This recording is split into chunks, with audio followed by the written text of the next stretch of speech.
Hello everybody and welcome back to The Sharp Way. I'm Olivia Rondeau. I am so happy you decided to join us once again. First and foremost, I'm sorry. I'm in a different location, different background. Everything is kind of topsy-turvy right now and I'm moving a lot of stuff in and out of my office. So this is what I'm working with today. I apologize. And I'm also sorry for the slightly irregular upload schedule. I will be getting back on track. I actually have a really great and unique video for you guys today. Over the weekend, I was able to travel to Richmond, Virginia from my home in Maryland to attend an emergency survival seminar. And this was put on by my friend Devin Perkins. He is affiliated with Black Guns Matter and the organization Kids to Kings. So he works a lot in communities, mostly in the Black community. And this event was attended by like 99% Black people. It wasn't necessarily political, but it was pro a lot of the things that libertarians care about. And it was attended by a lot of libertarians.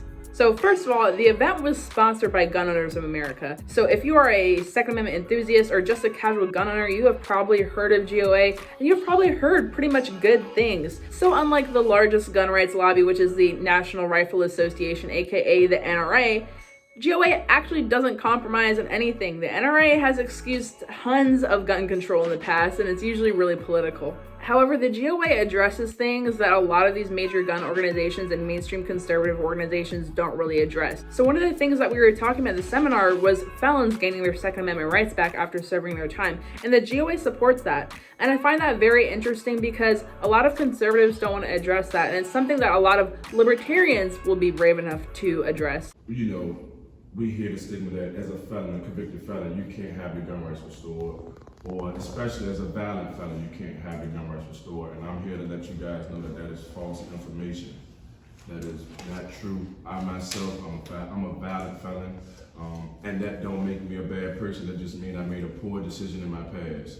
But I'm here today with, again, all my liberties reinstated because I showed society that I am deemable as a civilized person and I can do anything that I set my mind to. So Larry, of course, has talked about this before and how felons should gain their rights back, but it was really, really nice to really hear it from somebody else and hear it supported by a really big organization such as the GOA. So among some of the other speakers at the seminar was Akil Bay out of Baltimore, Maryland. He's a former EMT and does a lot of emergency preparedness classes. So we basically learned how to dress a bullet wound or a stab wound or stop any major bleeds. It was really, really informational, and I definitely am glad I have that information if the situation arises in the future where I need to stop somebody's bleed or help somebody who's injured, something like that. This was one of the funniest parts of the class. He actually pulled a volunteer from the audience to pretend to be a girl who was stabbed in the foot, and so he did a live reenactment of what you should do in a situation like this. Okay.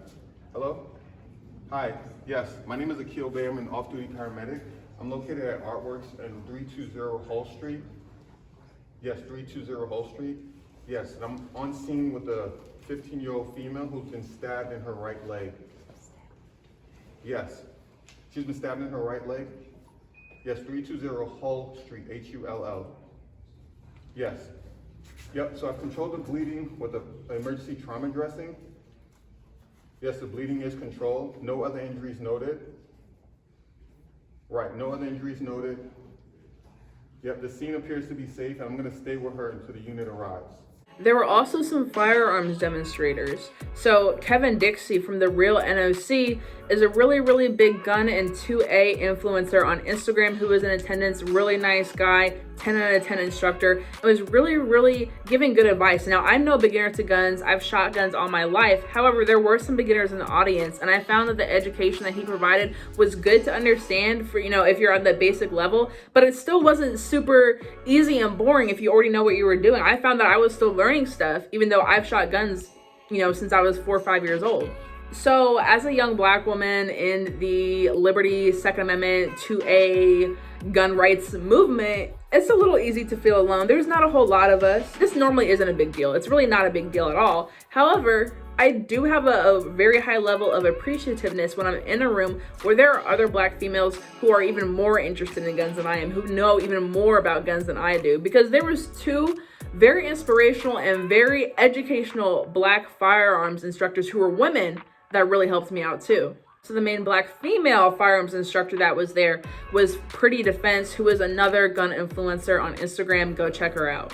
And don't get me wrong, this wasn't all physical stuff. It was not just learning how to dress a wound and just knowing how to shoot a gun. We were actually doing mental activities. So one of the speakers, Trav from Kids to Kings, who I actually met a couple months ago at Monterey's Solutionary Summit, he was talking about CPTSD.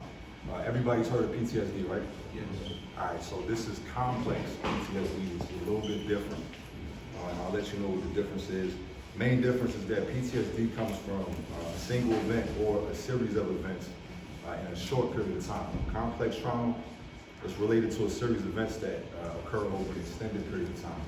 So that's the main difference with that, and that's why complex trauma is a lot more dangerous. It's a never-ending cycle. You just can't get out of this unsafe feeling.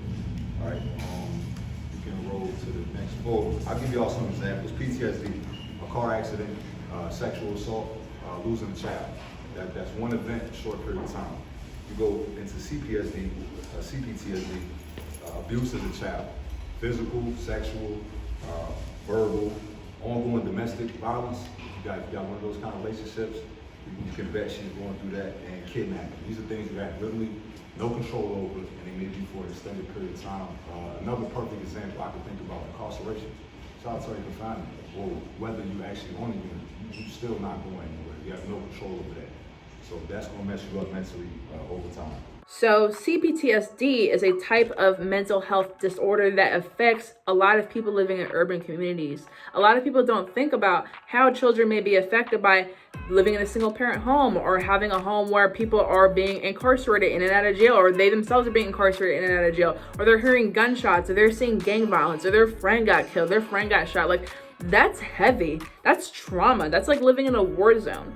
And so a lot of problems in the Black community, in the urban community, in the lower income community can definitely be attributed to that. And it was something I had never heard of before. It was something that I had definitely considered being a possibility, but I didn't know there was a name for it. I didn't know what CPTSD was. And so now I'm so glad I know that it's a real thing, that it's really out there, it's being studied.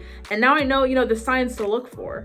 All in all, it was a great opportunity to go up to Richmond, be in a city I've never explored before, and meet a lot of like-minded people who are from a similar background that I am. I felt represented. I was like, oh my gosh, there are other Black girls who like guns, who are gonna teach me about guns, who are gonna teach me, wear your holster a certain way, because obviously men and women wear holsters differently, they carry guns differently. I might have a purse, I might have a skirt on, it's different. So to talk to somebody who has those experiences and to hear it straight from the man or straight from the woman in this instance, that was amazing.